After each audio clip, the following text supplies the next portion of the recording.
ನಮಸ್ಕಾರ. ದೇಸಿ ಎಣ್ಣೆ ಮೇಳ ಕಾರ್ಯಕ್ರಮಕ್ಕೆ ಜೆಎಸ್ಎಸ್ ನ್ಯೂಟ್ರಿಷನ್ ಮತ್ತೆ ಡಯಟಿಕ್ಸ್ ಟೀಮ್ ಇಂದ ಬಂದಿದ್ದಾರೆ. ಅವರು ಜನತೆಗೆ ಏನ್ ಹೇಳಕ್ಕೆ ಹೊರಟಿದಾರೆ ಅವ್ರನ್ನೇ ಕೇಳೋಣ. ಬನ್ನಿಮ್ಮ, ಏನ್ ಹೇಳಕ್ ಹೊರಟಿದ್ದೀರಾ ಇಲ್ಲಿ ನಿಮ್ಮ ನ್ಯೂಟ್ರಿಷನ್ ಮತ್ತೆ ಡಯಟಿಕ್ಸ್ ಟೀಮ್ ಇಂದ? ಸರ್, ಏನಂದ್ರೆ ನಾವು ನ್ಯೂಟ್ರಿಷನ್ ಬಗ್ಗೆ ಅವೇರ್ನೆಸ್ ಕೊಡಬೇಕು. ಅಂದ್ರೆ ಆಯಿಲ್ ಅಲ್ಲಿ ಯಾವ ತರ ನ್ಯೂಟ್ರಿಯೆಂಟ್ಸ್ ಇರುತ್ತೆ, ಯಾವ ತರ ಅದು ಹೆಲ್ತಿಗೆ ಇಂಪ್ಯಾಕ್ಟ್ ಆಗುತ್ತೆ, ಏನೇನ್ ಯೂಸಸ್, ಬೆನಿಫಿಟ್ಸ್, ಹಾರ್ಮ್ಫುಲ್ ಹೆಂಗೆ, ಆ ತರ ಹೇಳ್ಕೊಡಕ್ ಬಂದಿದೀವಿ. ಲೈಕ್ ಸ್ಟಾರ್ಟಿಂಗ್ ಇಂದ ಅಂದ್ರೆ ಲೈಕ್ ಆಯಿಲ್ ದಲ್ಲಿ ಏನೇನ್ ಕಾಂಪೋಸಿಷನ್ ಇರುತ್ತೆ, ಪ್ಯೂಫಾ, ಮೂಫಾ, ಮತ್ತೆ ನ್ಯೂಟ್ರಿಷನ್ ಕಾಂಪೋಸಿಷನ್ ಏನು, ಬೇರೆ ಬೇರೆ ಡಿಫ್ರೆಂಟ್ ಆಯಿಲ್ ಅಲ್ಲಿ ಏನೇನಿದೆ ಅಂತ ತೋರಿಸ್ತಿದೀವಿ. ಮತ್ತೆ ಹೆಲ್ತ್ ಇಂಪಾರ್ಟೆನ್ಸ್, ಜನರಲ್ ಬೆನಿಫಿಟ್ಸ್ ಏನೇನು, ಎಡಿಬಲ್ ಆಯಿಲ್ ಅಲ್ಲಿ ನಾವು ಆಯಿಲ್ ಕನ್ಸ್ಯೂಮ್ ಮಾಡಿದ್ರೆ ಏನೇನ್ ಯೂಸ್ ಆಗುತ್ತೆ ಅಂತ. ಫಸ್ಟ್ಲಿ ಅದು ಮೇನ್ಲಿ ಎನರ್ಜಿ ಸೋರ್ಸ್, ಕ್ಯಾಲೋರಿ ಜಾಸ್ತಿ ಕೊಡ್ತದೆ. ಮತ್ತೆ 1 ಗ್ರಾಮಿಗೆ 9 ಕಿಲೋ ಕ್ಯಾಲರಿ ಕೊಡುತ್ತೆ. ಮತ್ತೆ ಎಸೆನ್ಷಿಯಲ್ ಫ್ಯಾಟಿ ಆಸಿಡ್ ಜಾಸ್ತಿ ಇರುತ್ತೆ ಅದರಲ್ಲಿ. ಮತ್ತೆ ಎಡಿಕ್ವೇಟ್ ಕರೆಕ್ಟ್ ಆಗಿ ಆಯಿಲ್ ತಿನ್ನೋದ್ರಿಂದ ಎಸೆನ್ಷಿಯಲ್ ಫ್ಯಾಟಿ ಆಸಿಡ್ ಡಿಫಿಷಿಯನ್ಸಿನ ಕಮ್ಮಿ ಮಾಡುತ್ತೆ. ಡಿಫಿಷಿಯನ್ಸಿಗಳಂದ್ರೆ ಲೈಕ್ ಅಲ್ಲಿ ಮೇಲೆ ಮೆನ್ಷನ್ ಮಾಡಿರೋ ತರ ಡ್ರೈ ಸ್ಕೇಲಿ ಸ್ಕಿನ್ ಆಗಿರ್ಲಿ, ಪುವರ್ ವೂಂಡ್ ಹೀಲಿಂಗ್ ಆಗಿರ್ಲಿ, ಲೈಕ್ ರಿಟಾರ್ಡೇಷನ್ ಗ್ರೋತ್, ಮತ್ತೆ ಇನ್ಕ್ರೀಸ್ ಸಸೆಪ್ಟಿಬಿಲಿಟಿ, ಇನ್ಫೆಕ್ಷನ್ ಜಾಸ್ತಿ ಆಗುತ್ತೆ ಏನಾದ್ರು ಸರಿಯಾಗಿ ತಗೊಂಡಿಲ್ಲ ಅಂದ್ರೆ. ಮತ್ತೆ ಎಸೆನ್ಷಿಯಲ್ ಲೈಕ್ ವೈಟಮಿನ್ ಜಾಸ್ತಿ ಕೊಡುತ್ತೆ, ADEK, ಫ್ಯಾಟ್ ಸಾಲ್ಯುಬಲ್ ವೈಟಮಿನ್ಸ್. ಮತ್ತೆ ರೆಕಮೆಂಡೆಡ್ 25 ml ಕರೆಕ್ಟ್ ಆಗಿ ದಿನಕ್ಕೆ 25 ml ತಗೋಬೇಕು. Not exactly 25 ml, 20 to 25 ml. Pressed oil ಬಗ್ಗೆ, it is like mechanically extracted seed ಅಂತ, chemically not treated, it's different from refined oil ಅಂತ ಹೇಳ್ತೀವಿ. ಮತ್ತೆ ಹಾರ್ಮ್ಫುಲ್ ಎಫೆಕ್ಟ್ಸ್ ಏನೆಲ್ಲ ಇದೆ ಅಂತ ಇಲ್ಲಿ ಹಾರ್ಟ್ ಮಾಡೆಲ್ ತೋರಿಸ್ತಾ ಇದೆ. ಅಂದ್ರೆ ಹಾರ್ಟ್ ಲೈಕ್ ಈಗ ಎಲ್ಲ ಸಫರ್ ಆಗ್ತಾ ಇರೋದೇ ಮೇನ್ ಆಗಿ ಹಾರ್ಟ್ ಅಟ್ಯಾಕ್ಸ್ ಮತ್ತೆ ಕಾರ್ಡಿಯಾಕ್ ಅರೆಸ್ಟ್. ಇದರಿಂದ ಅದು ಏನ್ ಕಾಸ್ ಅಂತ ಹೋಗಿದ ತಕ್ಷಣ ಡಾಕ್ಟರ್ ಹೇಳ್ತಾರೆ ಇಟ್ಸ್ ಬಿಕಾಸ್ ಆಫ್ ಕೊಲೆಸ್ಟ್ರಾಲ್ ಅಂತ. ಬಟ್ ಹೇಗೆ ಅಂದ್ರೆ ಲೈಕ್ ಬ್ಲಡ್ ಅಲ್ಲಿ ಬ್ಲಡ್ ಸರಿಯಾಗಿ ಫ್ಲೋ ಆಗ್ತಾ ಇದ್ರೆ ಕೊಲೆಸ್ಟ್ರಾಲ್ ಏನು ಆತರ ಇದಾಗಲ್ಲ. ಬಟ್ ಎಕ್ಸಸ್ ಯಾವಾಗ ನಾವು ತಗೋತೀವಿ 25 ml ಗಿಂತ ಜಾಸ್ತಿ ತಗೋತೀವಿ, ಅವಾಗ ಪ್ಲೇಕ್ ಫಾರ್ಮೇಶನ್ ಆಗುತ್ತೆ. ಕೊಲೆಸ್ಟ್ರಾಲ್ ಮಧ್ಯದಲ್ಲಿ ಬ್ಲಡ್ ವೆಸಲ್ ಮಧ್ಯದಲ್ಲಿ ಬರುತ್ತೆ. ಸೊ ಬ್ಲಡ್ ಫ್ಲೋ ಕಟ್ ಆಗುತ್ತೆ, ಇಲ್ಲಾಂದ್ರೆ ಸ್ಲೋ ಆಗುತ್ತೆ. ಅದು ಕಾರ್ಡಿಯಾಕ್ ಅರೆಸ್ಟ್, ಈ ತರ ಕಾರ್ಡಿಯೋವ್ಯಾಸ್ಕ್ಯುಲರ್ ಡಿಸೀಸ್ಗೆ ಲೀಡ್ ಆಗುತ್ತೆ ಅಂತ ತೋರಿಸಿದೀವಿ. ಮತ್ತೆ ಡಿಫ್ರೆಂಟ್ ಸ್ಮೋಕಿಂಗ್ ಪಾಯಿಂಟ್ಸ್, ಯಾವ್ಯಾವ ಆಯಿಲ್ ಅಲ್ಲಿ ಯಾವ್ಯಾವ ತರ ಸ್ಮೋಕಿಂಗ್ ಪಾಯಿಂಟ್ ಅಂತ. ಫ್ಲೇಕ್ ಸೀಡ್ ಅಲ್ಲಿ ತುಂಬಾ ಕಮ್ಮಿ ಇರುತ್ತೆ, ಲಾಸ್ಟ್ ಅವೊಕಾಡೊ ಸೀಡ್ ಅಲ್ಲಿ ತುಂಬಾ ಜಾಸ್ತಿ ಇರುತ್ತೆ.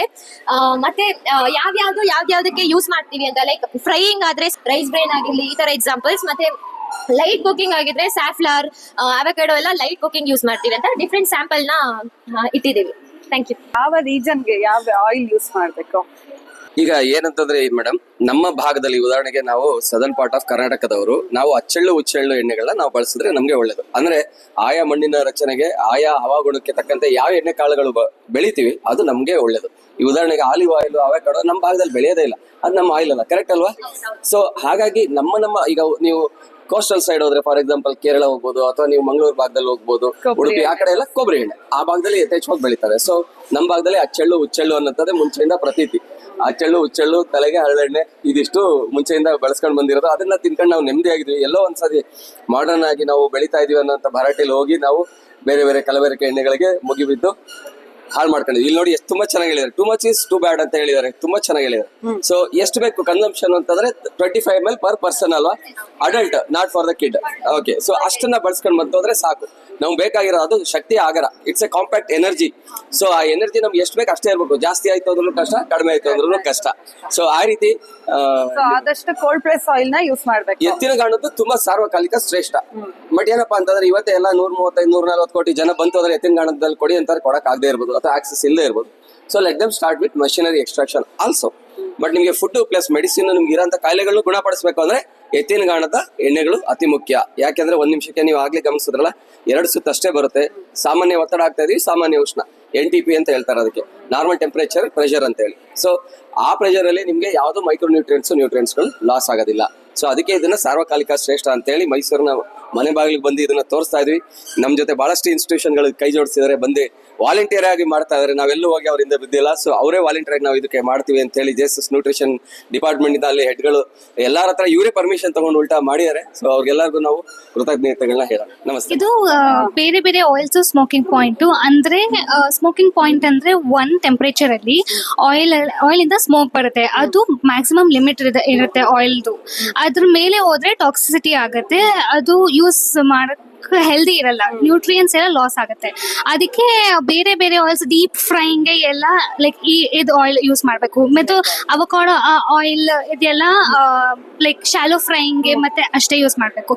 ಆಮೇಲೆ ಕೋಕೋನಟ್ ಆಯಿಲ್ ಎಲ್ಲ ನೀವು ಡೀಪ್ ಫ್ರೈಂಗ್ ಮತ್ತೆ ಶಾಲೋ ಫ್ರೈಂಗ್ಗೆ ಯೂಸ್ ಮಾಡಬೇಕು. ಆ ತರ ಒಂದು ಲಿಸ್ಟ್ ಕೊಟ್ಟಿದೀವಿ ನಾವು ಡಿಫ್ರೆಂಟ್ ಟೆಂಪರೇಚರ್ಸ್ಗೆ ಎಲ್ಲಿ ತನಕ ಹೆಲ್ದಿ ಇರುತ್ತೆ ಆಯಿಲ್ ಅಂತ. ಮತ್ತೆ ಎಲ್ಲ 3 ತಿಂಗಳಲ್ಲಿ ಆಯಿಲ್ ನ ಚೇಂಜ್ ಮಾಡಬೇಕು, ಒಂದೇ ಆಯಿಲ್ ಯೂಸ್ ಮಾಡಬಾರ್ದು. ಬಿಕಾಸ್ ಎಲ್ಲ ಆಯಿಲ್ಸ್ ಅಲ್ಲಿ ವೆರೈಟಿ ನ್ಯೂಟ್ರಿಯನ್ಸ್ ಸಿಗುತ್ತೆ ನಮ್ಗೆ. ಸೊ ಆ ತರ ಸೊ ನಾವು ಆಲ್ಟರ್ನೇಟಿವ್ ಆಗಿ ಯೂಸ್ ಮಾಡಬೇಕು ಆಯಿಲ್ ನ. Okay ma'am, thank you. ನಾವು ಕುಕ್ ಮಾಡಿರ್ತೀವಿ, ಲೈಕ್ ಮಜ್ಜಿ ಬೋಂಡ ಎಲ್ಲ ಕುಕ್ ಮಾಡಿರ್ತೀವಿ. ಸೊ ಅದನ್ನ ಕುಕ್ ಮಾಡಾದ್ಮೇಲೆ ಮತ್ತೆ ನಾವ್ ಏನ್ ಮಾಡ್ಬೇಕು, ಅದನ್ನ ಯೂಸ್ ಮಾಡಬಾರ್ದು. ಲೈಕ್ ಈಗ ನಾವು ಸಾಂಬಾರ್ಗೆ ಒಗ್ಗರಣೆ ಕೊಡ್ತೀವಲ್ಲ, ಸೊ ಲೈಕ್ ದಟ್ ಆಪ್ಷನಲ್ ಆಗಿ ಇಟ್ಕೊಂಡು ಆ ತರ ಯೂಸ್ ಮಾಡ್ಬೇಕು.